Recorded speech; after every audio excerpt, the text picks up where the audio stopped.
Baik, selamat malam. Perkenalkan, nama saya Laura Preti Faot dari program studi Agribisnis Hortikultura A.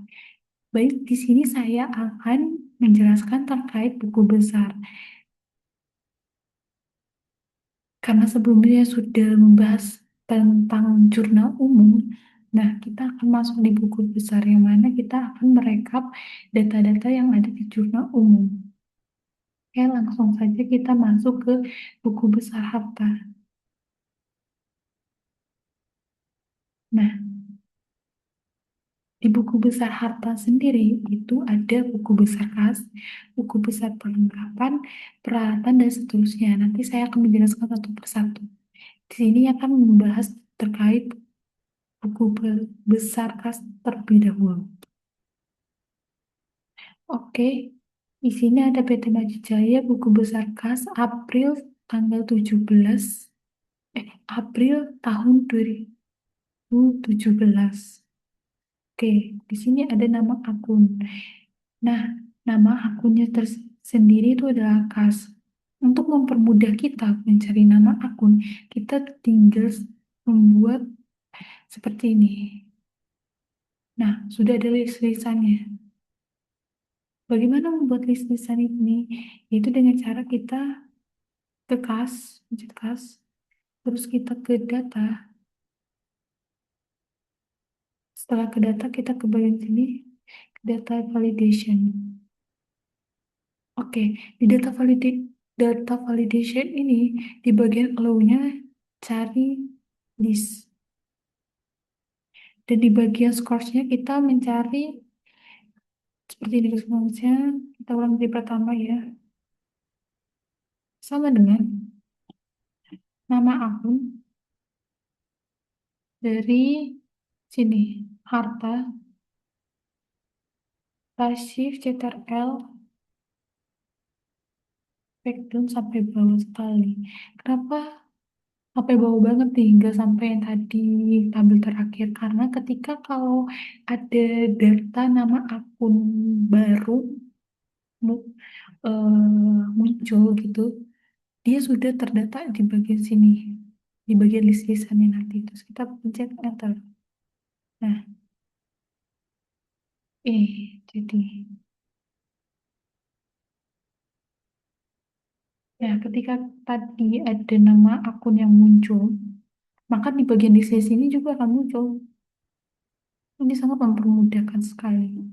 Oke, lanjut ke nomor akun. Nah, nomor akun ini, gimana kita mencari nomor akun? Yaitu dengan cara, nih, ini rumusnya.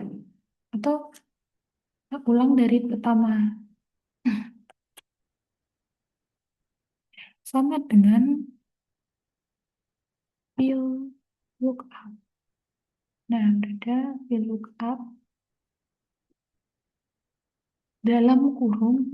Nah, kita kan mau mencari nilai yang kita cari atau full look value-nya. Nah, itu yaitu dari kas karena kita mencari nomor akun kas, koma ke bagian nama akun.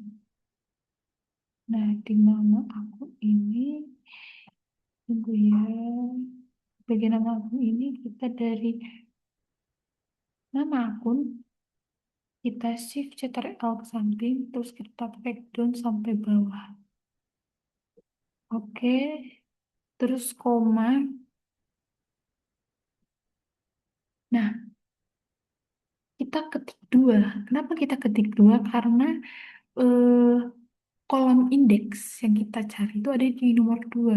Kan kolom indeks yang kita cari tadi kan nomor akun. Nah, nomor akun terletak di kolom kedua. Ini kan satu, ini dua. Maka kita ketik dua.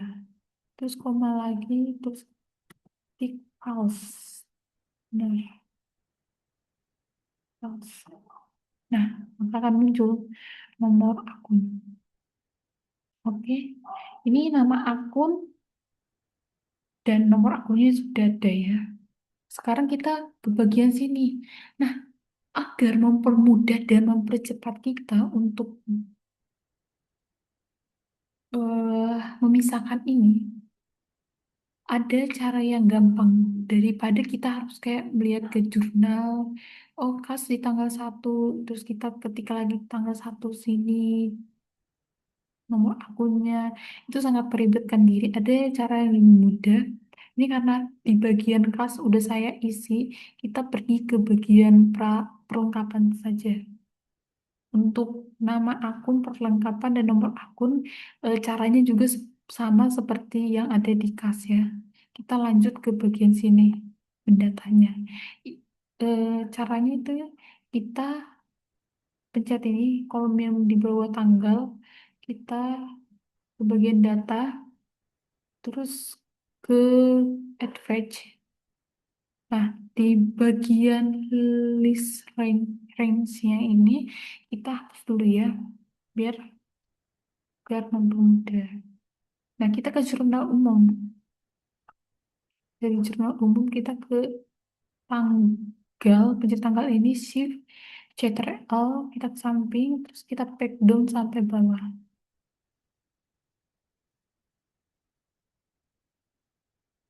Oke. Nah, untuk kriteria range-nya juga kita hapus. Nah, kriteria range ini kita isi apa? Yaitu nomor akunnya. Ini nih.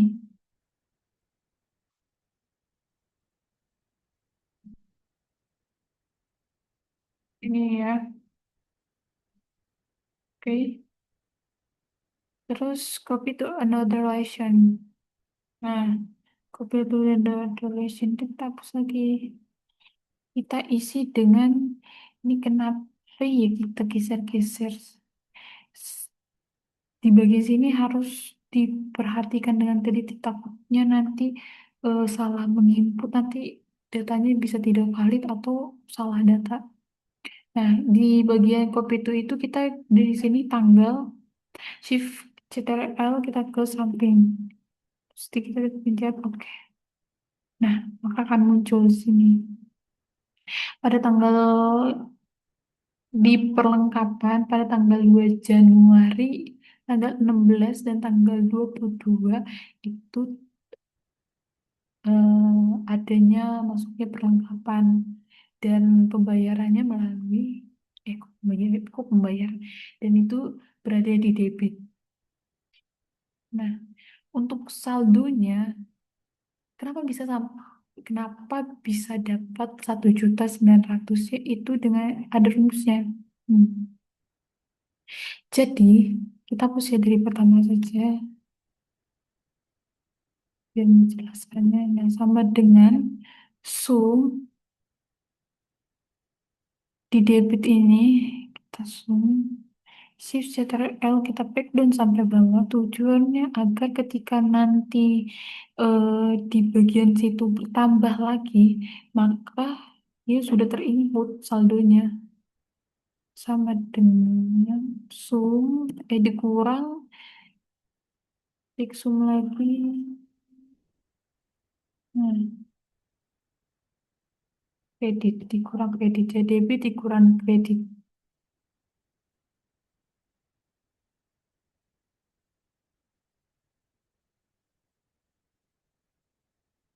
Enter, ada 1.900.000. Nah, ini di bagian perlengkapannya, ini di bagian kasnya udah. Nah, kalau masih bingung untuk menulis ini, kita bisa mengulang lagi di bagian sini. Sama dengan, aku sama dengan, sorry, ke data, ketik data, ke add fetch, di bagian list range-nya kita hapus dulu, kita ke jurnal umum. Nah, di jurnal umumnya kita, nih, di bagian tanggal, kita shift Ctrl, kita ke samping, di samping sampai sini ya. Kita back down sampai ke bawah. Oke, di bagian kriteria range-nya itu kita hapus. Nah, kita hapus, kita menggunakan nomor akunnya, terus copy to another relation. Kita hapus juga ini, copy to another relation. Ini kita ke sini. tanggal CCTRL samping. Oke. Nah, di sini udah sama ya, sama sebelumnya. Udah ada nama akunnya, udah terlist. Jadi di bagian perlengkapan sudah ada dan saldonya itu ada 3 juta. Oke, ada juga eh, buku sewu, buku besar sewa dibayar di muka. Jadi di bagian harta ini ada buku besar kas, buku besar perlengkapan, buku besar peralatan, dan juga buku besar i- sewa dibayar di muka. Oke, kita masuk ke buku besar hutang. Nah, di buku besar hutang sendiri itu ada dua, yaitu buku besar hutang dagang yang terjadi pada tanggal 16 dan 28, yaitu tanggal 16 melalui kredit dan tanggal 28 itu debit.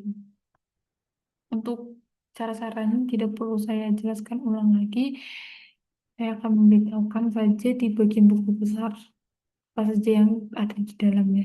Nah, untuk buku besar dibayar di muka itu terjadi pada tanggal 6 Januari.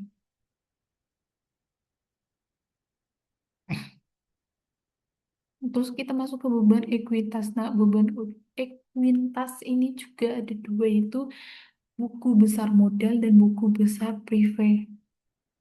Nah, buku besar modal ini terjadi pada tanggal 1 Januari, yang mana dia dia menaruh modal pada perusahaannya.